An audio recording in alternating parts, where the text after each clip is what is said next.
نحمده ونصلي علی رسوله الکریم اما بعد فاعوذ باللہ من الشیطان الرجیم بسم اللہ الرحمن الرحیم۔ حضرت ابن عباس رضی اللہ تعالی عنہما ایک مرتبہ مسجد نبوی صلی اللہ علیہ وسلم میں معتکف تھے۔ آپ کے پاس ایک شخص آیا اور سلام کر کے چپ چاپ بیٹھ گیا۔ حضرت ابن عباس رضی اللہ تعالیٰ عنہ نے اس شخص سے فرمایا کہ میں آپ کو پریشان اور غمزدہ دیکھ رہا ہوں، کیا بات ہے؟ حضرت ابن عباس رضی اللہ تعالیٰ عنہ نے اس سے پوچھا، کیا بات ہے کہ آپ پریشان اور غمزدہ کیوں ہیں؟ تو اس شخص نے کہا کہ فلاں کا جو ہے مجھ پر حق ہے، اس وجہ سے میں پریشان اور غمزدہ ہوں۔ اور نبی کرم صلی اللہ علیہ وسلم کی قبر مبارک کی طرف اشارہ کر کے کہا کہ اس قبر والے کی عزت کی قسم کہ جو مجھ پر حق ہے میں اس حق کو ادا کرنے پر قادر نہیں ہوں۔ حضرت ابن عباس رضی اللہ تعالیٰ عنہ نے فرمایا کہ جس کا تجھ پر حق ہے کیا میں اس سے تیری سفارش کروں؟ اس شخص نے کہا کہ جیسے آپ مناسب سمجھیں۔ اور ابن عباس رضی اللہ تعالیٰ عنہ یہ سن کر اٹھے اور جوتا پہن کر مسجد سے باہر تشریف لائے۔ تو اس شخص نے کہا کہ کیا آپ اپنا اعتکاف بھول گئے کہ آپ تو اعتکاف میں بیٹھے ہوئے تھے؟ تو آپ نے فرمایا کہ میں اپنا اعتکاف بھولا نہیں ہوں، بلکہ آپ صلی اللہ علیہ وسلم کی قبر مبارک کی طرف اشارہ کر کے فرمانے لگے کہ اس قبر والے سے سنا ہے، ابھی کچھ زیادہ زمانہ گزرا بھی نہیں اس بات کو۔ یہ کہتے ہوئے ابن عباس رضی اللہ تعالیٰ عنہ کی آنکھوں میں آنسو آنے لگے کہ حضور صلی اللہ علیہ وسلم فرما رہے تھے کہ جو کوئی شخص اپنے کسی بھائی کے کام وغیرہ کے لیے، کسی حاجت کے لیے چلے پھرے اور اس میں کوشش کرے تو اسے 10 سال کے اعتکاف سے افضل ہے۔ یعنی اگر کوئی اپنے بھائی کے کسی کام وغیرہ کے اندر یا اس کی کسی ضرورت وغیرہ کے اندر یا کسی حاجت وغیرہ کے لیے انسان یہ کہ چلے پھرے، کوشش کرے، جد و جہد کرے، تو ابن عباس رضی اللہ تعالیٰ عنہ نے فرمایا کہ آپ صلی اللہ علیہ وسلم نے فرمایا تھا کہ وہ 10 سال کے اعتکاف سے افضل ہے۔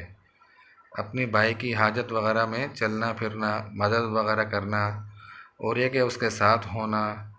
یہ 10 سال کے اعتکاف سے افضل فرمایا آپ صلی اللہ علیہ وسلم نے۔ اور جو شخص ایک دن کا اعتکاف بھی اللہ تبارک و تعالیٰ کی رضا کے لیے کرتا ہے تو اللہ تبارک و تعالیٰ اس انسان اور جہنم کے درمیان 3 خندقیں پیدا فرما دیتے ہیں۔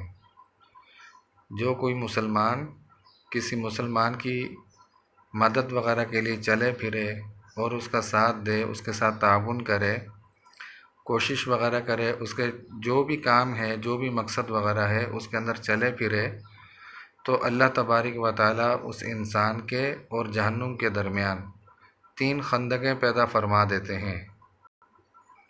اور یہ کہ ان خندقوں کی مسافت جو ہے وہ زمین و آسمان سے بھی زیادہ چوڑی ہے،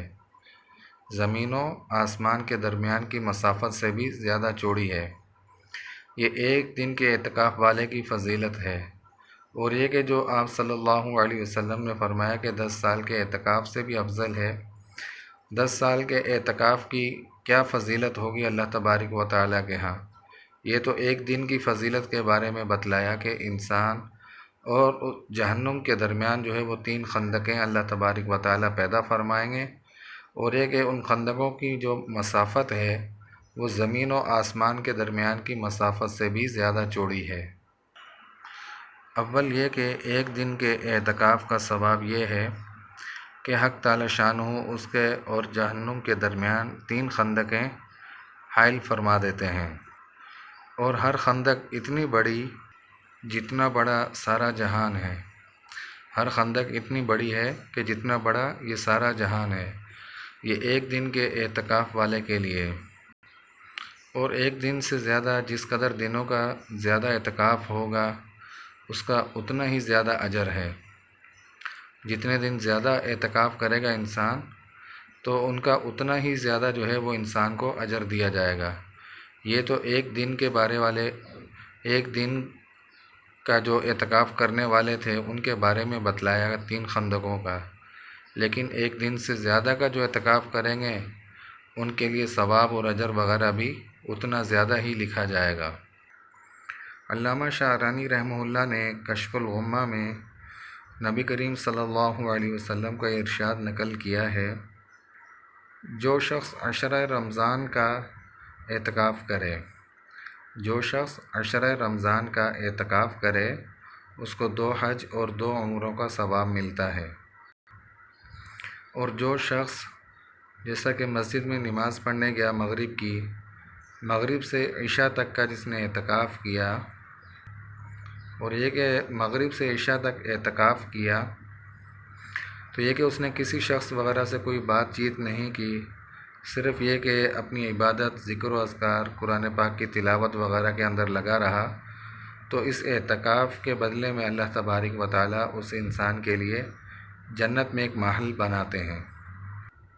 اور دوسرا مضمون جو اس سے بھی زیادہ اہم ہے وہ مسلمانوں کی حاجت روائی ہے۔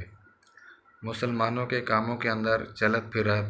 چلنا پھرنا اور مسلمانوں کا ساتھ دینا، تعاون وغیرہ کرنا اور ان کی کاموں کے اندر جو ہے وہ مدد وغیرہ کرنا، کوشش وغیرہ کرنا، یہ چیز ہے کہ جس کو 10 سال کے اعتکاف سے بھی آپ صلی اللہ علیہ وسلم نے افضل فرمایا ہے۔ تو اسی وجہ سے حضرت ابن عباس رضی اللہ تعالیٰ عنہ نے اپنے اعتکاف کی کوئی پرواہ نہیں کی کہ جو سائل آیا تھا، غم زدہ پریشان تھا، اس کی حاجت کے لیے اور اس کے کام وغیرہ کے لیے اس کے ساتھ چل پڑے اور اپنے اعتکاف کو جو ہے وہ مؤخر کر دیا، کہ جو آپ صلی اللہ علیہ وسلم نے فضیلت بتائی ہے حاجت روائی کی،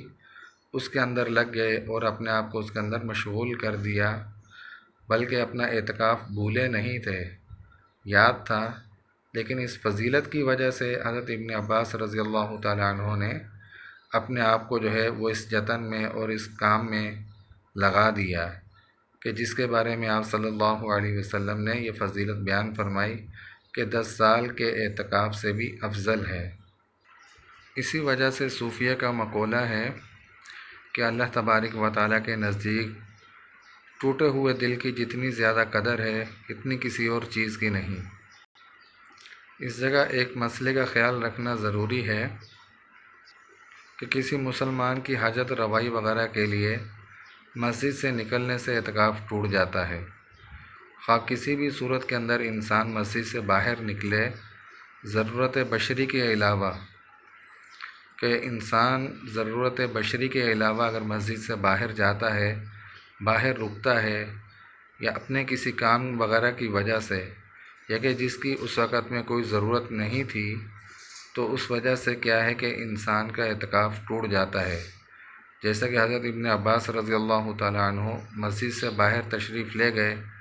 معتکف ہونے کی حالت میں تھے، لیکن مسجد سے باہر نکلنے کی وجہ سے ان کا اعتکاف ختم ہو گیا تھا، ٹوٹ گیا تھا۔ اور اگر اعتکاف واجب ہو تو اس کی قضا بھی واجب ہوتی ہے۔ اللہ تبارک و تعالیٰ سے دعا ہے کہ اللہ تبارک و تعالیٰ ہم سب کو جو ہے اعتکاف کرنے کی، اور یہ کہ اپنا زیادہ سے زیادہ ذکر و